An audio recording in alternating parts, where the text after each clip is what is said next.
अस्सलाम वालेकुम। आज हम आए हैं आम के बागीचा। तो टहलते टहलते बागीचा आए तो कुछ बच्चे यहाँ पे बैठे हुए हैं, तो आप मिल सकते हैं। क्या नाम है बाबू तुम्हारा? सालेहा। सालेहा, ये है सालेहा। और तुम्हारा क्या, ये भाग रहा है? आसिक। आसिक। तो इनसे कुछ बात करेंगे। बताओ तुम्हारा पूरा नाम क्या है, पूरा नाम बताओ। मेरा पूरा नाम है सालेहा। तो कौन सी क्लास में पढ़ती है? 6th क्लास में। क्या क्या सब्जेक्ट है तुम्हारे 6th क्लास में? अभी तो नया किताब मिला, अभी नहीं खोली है। अच्छा, अभी खोली भी नहीं है। कब तुम्हारा स्टार्ट कब हुआ था क्लासेस? परसों। परसों? अच्छा, परसों से ही गई है। हाँ। अच्छा, फिर भी बताओ कौन कौन सब्जेक्ट है? साइंस है, मैथ है, और क्या है? उर्दू है, उर्दू है, साइंस है, गणित है, पर्यावरण है। पर्यावरण है। और अभी 5 क्लास में क्या क्या सब्जेक्ट तुम्हारा? मेरा 5th क्लास में सब्जेक्ट है पर्यावरण, उर्दू, हिंदी, कॉम्पल और इंग्लिश। इंग्लिश, विज्ञान भी तो होगा? नहीं, विज्ञान नहीं था, पर्यावरण को विज्ञान। अच्छा, विज्ञान नहीं था। 6th क्लास में विज्ञान होगा। हाँ। 6th क्लास में चल विज्ञान। गाय, तब हम घर चलते हैं। हो गया इसका, भाग रही है। चलिए, तो ये बच्चे भाग गए। कहाँ है महबूब? तो महबूब का कुछ प्लानिंग है यहाँ पे बागीचा में, कुछ ट्रांजिशन करने का, ट्रांसफॉर्मेशन। तो ये सोच रहा है कुछ पेड़ को हटा के ये नया पेड़ लगाने का, क्योंकि उस पेड़ में फल नहीं आ रहा है। तो अभी आम उसमें आ नहीं रहा है सही से। इनके दादा असल लगाए थे। कितने साल पहले लगाए होंगे? कितना उम्र हो गया होगा इसका पेड़ का? 25-30 साल का पेड़ है वो, उसमें फल नहीं आ रहा है। तो इन लोगों ने, मतलब इनके दादा ने, इनके घर वालों ने तो प्लानिंग किया है कि वो उस पेड़ को रिप्लेस करने का। तो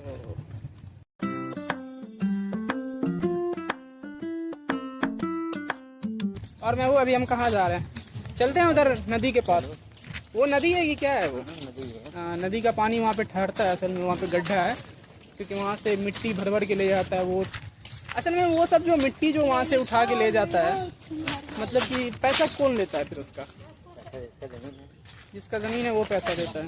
अच्छा, वो मतलब वो निकाल के मिट्टी तो बहुत गड्ढा कर दिया है। अब तो बहुत कम आता है ना मिट्टी लेने के लिए इधर से?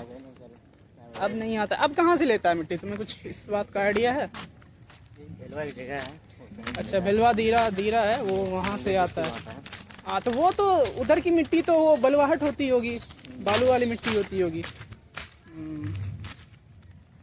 क्योंकि उधर दीरा साइड में वो बाढ़ आता है पूरा का पूरा, और वो मिट्टी तो होती है पक्का, वो बलवाहट होती है। उसको कुछ पढ़े थे, जो मिट्टी बह के आती है उसको क्या बोलते हैं? कौन सी मिट्टी बोलते हैं, याद है तुम्हें? हाँ,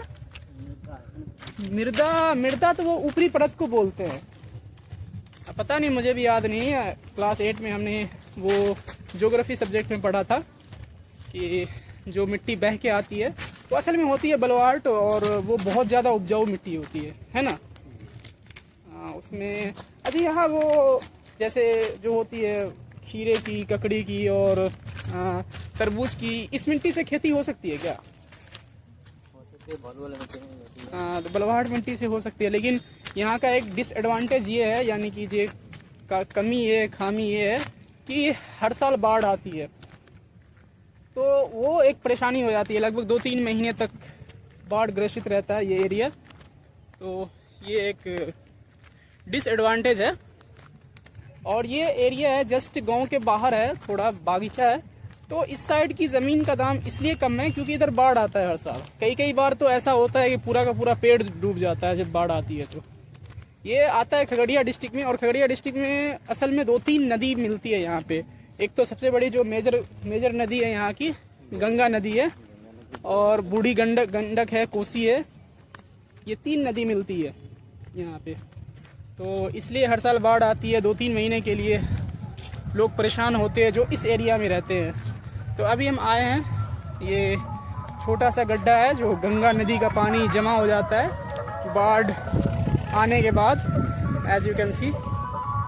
और ये है ब्रिज जो कि गोगरी और दीरा का जोड़ती है। और आप पीछे मुंगेर डिस्ट्रिक्ट ना? हाँ, नहीं, अब तो दोनों खगड़िया में ही आ गया। तो मुंगेर दोनों में आता है। अच्छा, तो कौन सा पार्ट आता है वो खगड़िया मुंगेर में? ये पार्ट तेरा हो गया देखने का। वहाँ बोर्ड देखा, बोर्ड देखा ना, जूम करके देखा ना।